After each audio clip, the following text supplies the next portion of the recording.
ಪ್ರಾಮಾಣಿಕತೆಯಿಂದ ಮಾಡಿದ್ದಾರೆ. ಪ್ರತಿಯೊಬ್ಬರು ಕೂಡ ನನಗೆ ಹೆಸರಿಟ್ಟು ಹೇಳಿ ಹೋಗಲ್ಲ, ಯಾರು ಕೂಡ ಇದರಲ್ಲಿ ಇವತ್ತು ಅಪಪ್ರಚಾರಕ್ಕೆ ಒಳಗಾಗಿಲ್ಲ, ಅವತ್ತ ಅವಿನೀತಿಗೆ ಒಳಗಾಗಿಲ್ಲ. ಅಷ್ಟು ಪಾರದರ್ಶಕತೆಯಿಂದ ಆಡಳಿತವನ್ನು ನೀಡಿದ್ದಾರೆ. ಅದಕ್ಕೆ ಇವತ್ತು ಒಳ್ಳೊಳ್ಳೆಯ ನಮ್ಮ ಕಾನೂನು ಇವತ್ತು ಕಾಲೇಜಾಗಿದೆ, ಕಾನೂನು ಕಾಲೇಜಾಗಿದೆ. ಅದೇ ರೀತಿ ವಸತಿ ನಿಲಯಗಳಿದೆ, ವಸತಿ ನಿಲಯವನ್ನು ಮಾಡಿದ್ದಾರೆ. ಅನೇಕ ಬಡ ಮಕ್ಕಳು, ರೈತರ ಮಕ್ಕಳು ಉಚಿತವಾಗಿ ಇವತ್ತು ವ್ಯಾಸಂಗವನ್ನು ಮಾಡುವಂಥ ಅವಕಾಶ ಮಾಡಿಕೊಟ್ಟಿದ್ದಾರೆ. ಹಾಗಾಗಿ ಇವತ್ತು ಇದೆಲ್ಲ ಕೂಡ ಒಂದು ಕಟ್ಟಡದ ನಿರ್ಮಾಣದ ಉದ್ಘಾಟನೆ ಮಾತ್ರ ಅಲ್ಲ, ನಮ್ಮ ಒಕ್ಕಲುತನದ ಒಂದು ಪರಿಶ್ರಮ ಏನಿದೆ, ದಿಟ್ಟ ನಿರ್ಧಾರ ಏನಿದೆ, ಸಂಘಟನೆ ಏನಿದೆ, ಇದರ ಪ್ರತೀಕ ಅಂತ ನಾನು ಭಾವಿಸಲಿಕ್ಕೆ ಇಷ್ಟಪಡ್ತೇನೆ. ಹಾಗಾಗಿ ಇವತ್ತು ನಮ್ಮ ಒಕ್ಕಲುತನದ ವಿಶ್ವಾಸ ಇವತ್ತು ಇಡೀ ರಾಜ್ಯದಲ್ಲಿ ಒಕ್ಕಲುತನ ಅಂತಂದ್ರೆ ಕೇವಲ ಜಾತಿಗೆ ನಾವು ಸೀಮಿತ ಅಲ್ಲ. ಇವತ್ತು ಒಕ್ಕಲುತನದ ಚರಿತ್ರೆ ಈ ನಾಡಿನ ಚರಿತ್ರೆ, ಕರ್ನಾಟಕದ ಚರಿತ್ರೆ, ಈ ದೇಶದ ಚರಿತ್ರೆ. ಕರ್ನಾಟಕದಲ್ಲಿ ಒಕ್ಕಲುತನ ಅಂತ ಇರಬಹುದು, ಆದರೆ ಬೇರೆ ಬೇರೆ ರಾಜ್ಯಗಳಲ್ಲೂ ಕೂಡ ನಮ್ಮವರು ಬೇರೆ ಬೇರೆ ಹೆಸರುಗಳಲ್ಲಿ ಇದ್ದಾರೆ. ಸ್ವಾಮೀಜಿಯವರು ಚೆನ್ನಾಗಿ ಗೊತ್ತಿದೆ. ಇವತ್ತು ನಮ್ಮ ಸ್ವಾಮೀಜಿಯವರು ಇವತ್ತು ಪ್ರತಿಯೊಬ್ಬ ಒಕ್ಕಲಿಗನು ತಲೆ ಎತ್ತಿ ಹೆಮ್ಮೆಯಿಂದ ಇದು ನಮ್ಮ ಸಮಾಜ, ನಮ್ಮ ಮಠ ಅಂತ ಹೇಳುವಂತರ ಮಟ್ಟಿಗೆ ಇವತ್ತು ನಿರ್ಮಲಾನಂದ ಸ್ವಾಮೀಜಿಯವರು ಈ ಮಠವನ್ನ, ಈ ಸಮಾಜವನ್ನು ಮೇಲೆತ್ತಿ ಕೆಲಸ ಮಾಡಿದ್ದಾರೆ. ತಾವೆಲ್ಲ ಕೂಡ ಭಾಗಿಯಾಗಿದ್ರಿ. ಇತ್ತೀಚೆಗೆ ಇವತ್ತು ನಮ್ಮ ಶ್ರೀ ಬಾಲಗಂಗಾಧರನಾಥ ಸ್ವಾಮೀಜಿಯ ಇವತ್ತು ಭಾವೈಕ್ಯ ಮಂದಿರವನ್ನ ಮಾಡಿದ್ರು. ಆ ಮಂದಿರ ಉದ್ಘಾಟನೆಗೆ ನಮ್ಮ ಮಾನ್ಯ ಪ್ರಧಾನಮಂತ್ರಿಗಳು ನರೇಂದ್ರ ಮೋದಿಜಿಯವರನ್ನೇ ಕರೆಸಿ. ಇದು ಸುಲಭದ ಮಾತಲ್ಲ, ಇದು ನಮಗೆಲ್ಲ ಕೂಡ ಒಂದು ಭೂಷಣ, ಒಂದು ಹೆಮ್ಮೆ ಅಂತ ನಾನು ಹೇಳಲಿಕ್ಕೆ ಬಯಸ್ತೇನೆ. ಅದೇ ರೀತಿ ಅದಕ್ಕೆ ಮುಂಚೆ ಇಡೀ ಒಂದು ದಿವಸ ಮಠದಲ್ಲಿ ನಮ್ಮ ಕೇಂದ್ರದ ಗೃಹ ಸಚಿವರು ಸ್ವಾಮೀಜಿಯವರ ಜೊತೆ ನಮ್ಮ ಧರ್ಮವನ್ನು ಯಾವ ರೀತಿ ಉಳಿಸಬೇಕು, ಬೆಳೆಸಬೇಕು ಈ ದೇಶದಲ್ಲಿ ಅಂತೇಳಿ ದೇಶದ ಮೂಲೆ ಮೂಲೆಯಿಂದ ಬಂದಂತ ಎಲ್ಲ ಧರ್ಮದ ಗುರುಗಳು ನಮ್ಮ ಮಠದಲ್ಲಿ ಇದ್ದು ಸ್ವಾಮೀಜಿಯವರ ನೇತೃತ್ವದಲ್ಲಿ ಈ ಒಂದು ಸಭೆಗಳಾಗಿದೆ ಅನ್ನೋಂಥದ್ದು ನಮಗೆಲ್ಲ ಕೂಡ ಭೂಷಣ ಬರುವಂಥದ್ದು, ಭೂಷಣ ತರುವಂಥದ್ದು ಅಂತ ಹೇಳಲಿಕ್ಕೆ ಬಯಸ್ತೇನೆ. ಮತ್ತು ನಾವೆಷ್ಟು ಸಂತೋಷ ಪಡ್ತಾ ಇದ್ದೀವಿ ಇವತ್ತು ಈ ಕಟ್ಟಡ ನಿರ್ಮಾಣ ಇವತ್ತು ಉದ್ಘಾಟನೆ ಆಗಿರೋದಕ್ಕೆ. ಬಹುಶಃ ನಾನು ತಿಳ್ಕೊಳ್ತೇನೆ, ಸ್ವಾಮೀಜಿಯವರು ಅನೇಕ ಕಟ್ಟಡಗಳಿಗೆ ಹೋಗಿ ಉದ್ಘಾಟನೆ ಮಾಡ್ತಾರೆ, ಶಂಕುಸ್ಥಾಪನೆ ಮಾಡ್ತಾರೆ. ಆದರೆ ಇವತ್ತು ಚಿಕ್ಕಬಳ್ಳಾಪುರದಲ್ಲಿ ಆಗಿರುವಂತ ಕಟ್ಟಡ ಉದ್ಘಾಟನೆ ಅವರಿಗೂ ಕೂಡ ಅತ್ಯಂತ ಸಂತೋಷ ತಂದಿದೆ ಅಂತ ನಾನು ತಿಳ್ಕೊಂಡಿದ್ದೆ. ಕಾರಣ ಅವರು ಸನ್ಯಾಸತ್ವವನ್ನು ಸ್ವೀಕಾರ ಮಾಡಿದ ಮೇಲೆ, ದೀಕ್ಷೆಯನ್ನ ಪಡೆದ ಮೇಲೆ ಅವರ ಮೊದಲನೇ ಕಾರ್ಯಕ್ಷೇತ್ರ, ಕಾರ್ಯವ್ಯಾಪ್ತಿ ಯಾವುದಾದ್ರೂ ಕ್ಷೇತ್ರ ಇದ್ರೆ ಅದು ಚಿಕ್ಕಬಳ್ಳಾಪುರ ಮಠ. ಹಾಗಾಗಿ ಅವರಿಗೆ ಅವರ ಹೃದಯದಲ್ಲಿ ಒಂದು ಸ್ಪೆಷಲ್ ಪ್ಲೇಸ್, ವಿಶೇಷ ಸ್ಥಾನ ಚಿಕ್ಕಬಳ್ಳಾಪುರಕ್ಕೆ ಯಾವಾಗಲೂ ಕೂಡ ಇದೆ. ನಮಗೂ ಕೂಡ ನಮ್ಮ ಸ್ವಾಮೀಜಿ ಅನ್ನುವಂಥ ಪ್ರೀತಿ ನಮ್ಗೆ ಯಾವಾಗಲೂ ಕೂಡ ಇದ್ದೇ ಇದೆ ಅಲ್ವಾ.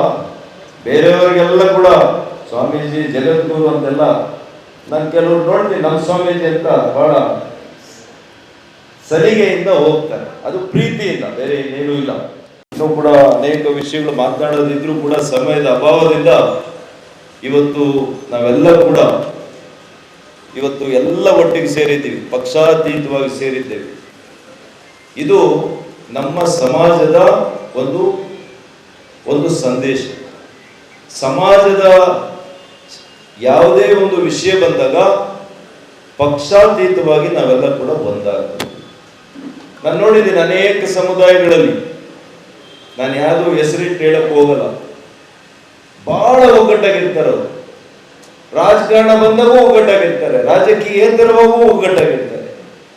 ಆದರೆ ನಾವು ಮಾತ್ರ ಒಳ್ಳೆ ಇಟ್ಟು ನಾಟಿ ಕೋಳಿ ಹಾಕ್ದಾಗ ಮಾತ್ರ ಚೆನ್ನಾಗಿರುತ್ತೆ. ಆಮೇಲೆ ಸ್ವಲ್ಪ ಅವನು ಬೆಳೆದ್ರೆ ಅವನೇನು ಕಟ್ ಮಾಡಬೇಕು ಅಂತ ನೋಡ್ತಾರೆ.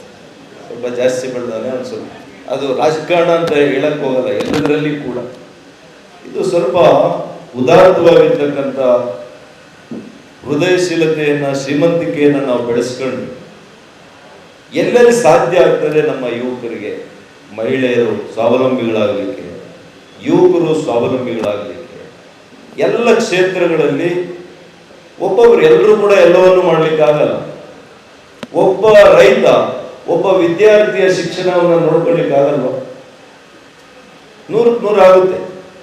ಹಾಗಾಗಿ ಈ ರೀತಿಯ ಮನೋಭಾವನೆಯನ್ನು ನಾವು ಬೆಳೆಸ್ಕೊಂಡಾಗ ಬೇರೆ ಯಾವುದೇ ಸಮುದಾಯದಲ್ಲಿ ಕೂಡ ಈ ರೀತಿಯ ಒಗ್ಗಟ್ಟು, ಇವತ್ತು ನಾನು ನೋಡ್ತಾ ಇದ್ದೀನಿ ಅನೇಕ ಸಮುದಾಯಗಳು ಬಹಳ ಒಗ್ಗಟ್ಟನ್ನು ಪ್ರದರ್ಶನ ಮಾಡ್ತಾ ಇದೆ. ನಾವು ಬಹುಸಂಖ್ಯಾತರಾಗಿರೋದಕ್ಕೆ ಆ ಒಗ್ಗಟ್ಟಿಲ್ವಾ? ಅದಾಗಬಾರ್ದು. ಬಹುಸಂಖ್ಯಾತರಿರುವಂಥ ಸಂದರ್ಭದಲ್ಲೇ ಹೆಚ್ಚು ಒಗ್ಗಟ್ಟನ್ನು ಪ್ರದರ್ಶನ ಮಾಡಿದಾಗ, ಸಂಘಟನೆಯನ್ನು ಪ್ರದರ್ಶನ ಮಾಡಿದಾಗ ಧೈರ್ಯ ಬರುತ್ತೆ, ಶಕ್ತಿ ಬರುತ್ತೆ. ಅದರ ಮೂಲಕ ನಮ್ಮ ಸಮಾಜಕ್ಕೆ ಒಳ್ಳೆಯದಾಗುತ್ತೆ. ಹಾಗಾಗಿ ಬಂಧುಗಳೇ, ಇವತ್ತು ವೇದಿಕೆ ಮೇಲೆ ಇವತ್ತು ಎಲ್ಲ ಉಪಸ್ಥಿತರಿದ್ದಾರೆ. ಇದರಲ್ಲಿ ವೇದಿಕೆ ಮುಂಭಾಗದಲ್ಲಿ, ವೇದಿಕೆ ಮೇಲೆ ಯಾರಿಗೂ ವ್ಯತ್ಯಾಸ ಇಲ್ಲ. ನಾವೆಲ್ಲ ಕೂಡ ಒಂದೇ ತಾಯಿಯ ಮಕ್ಕಳು. ಅಂದ್ರೆ ಭೂತಾಯಿಯ ಮೊದಲನೇ ಮಗ ಯಾರು ಅಂತಂದ್ರೆ ಒಕ್ಕಲಿಗ ಅಂತ ಹೇಳ್ತಾರೆ. ಹಾಗಾಗಿ ಅಂತಹ ಹೆಮ್ಮೆಯ ಪುತ್ರರು ನಾವು ಆಗಿರೋದ್ರಿಂದ ಇವತ್ತು ನಾವು ಅದೇ ರೀತಿ ನಡ್ಕೊಂಡು ಹೋಗೋಣ. ಕರ್ನಾಟಕ ರಾಜ್ಯದಲ್ಲಿ ಬಹಳ ವಿನೂತನವಾಗಿ ನಾವು ಎಲ್ಲ ಕ್ಷೇತ್ರಗಳಲ್ಲಿ ಸಾಧನೆ ಮಾಡಬೇಕು.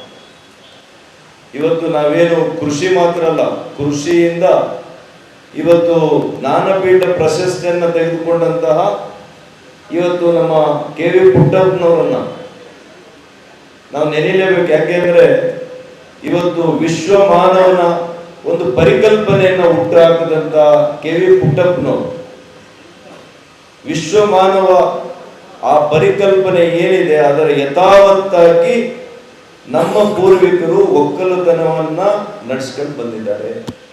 ಆ ರಥವನ್ನ ನಾವು ಅದೇ ರೀತಿ ಮುಂದುವರಿಸ್ಕೊಂಡು ಹೋದಾಗ ನಾವು ವಿಶ್ವ ಮಾನವರಾಗಿ ಇರ್ತೇವೆ. ಈಗಾಗಲೇ ಆ ಹೆಸರಿದೆ, ಆ ಹೆಸರನ್ನ ಉಳಿಸಿ ಬೆಳೆಸ್ಕೊಂಡು ಹೋಗುವಂಥದ್ದು ನಮ್ಮ ಜವಾಬ್ದಾರಿ. ಹಾಗಾಗಿ ಇವತ್ತು ಎಲ್ರಿಗೂ ಕೂಡ ನಾನು ಮತ್ತೊಮ್ಮೆ ದಾನಿಗಳಿಗೆ ವಿಶೇಷವಾಗಿ ನೀವು ಕೈ ಜೋಡಿಸಿರೋದಕ್ಕೆ, ಇವತ್ತು ನಮ್ಮ ತಂದೆಯವರು ಅಂತ ಹೇಳಲಿಕ್ಕೆ ಹೋಗಲ್ಲ, 90ರ ಪ್ರಾಯದಲ್ಲಿ ಕೂಡ ಬಹಳ ಬದ್ಧತೆಯಿಂದ ಎಲ್ಲ ಯುವ ಒಂದು ಟೀಮ್ ಇತ್ತು ಅವ್ರ ಜೊತೆ. ಎಲ್ಲರೂ ಕೂಡ ಅವ್ರ ಜೊತೆಯಲ್ಲಿ ಸೇರ್ಕೊಂಡು ಈ ಮಹತ್ ಕಾರ್ಯವನ್ನು ನೀವು ಯಶಸ್ಸಾಗಿ ಮಾಡಿದ್ದೀರಿ. ನಿಮಗೆಲ್ಲ ಕೂಡ ನಾನು ಹೃದಯಪೂರ್ವಕವಾಗಿ ಕೃತಜ್ಞತೆಯನ್ನು ಅರ್ಪಿಸ್ತೀನಿ.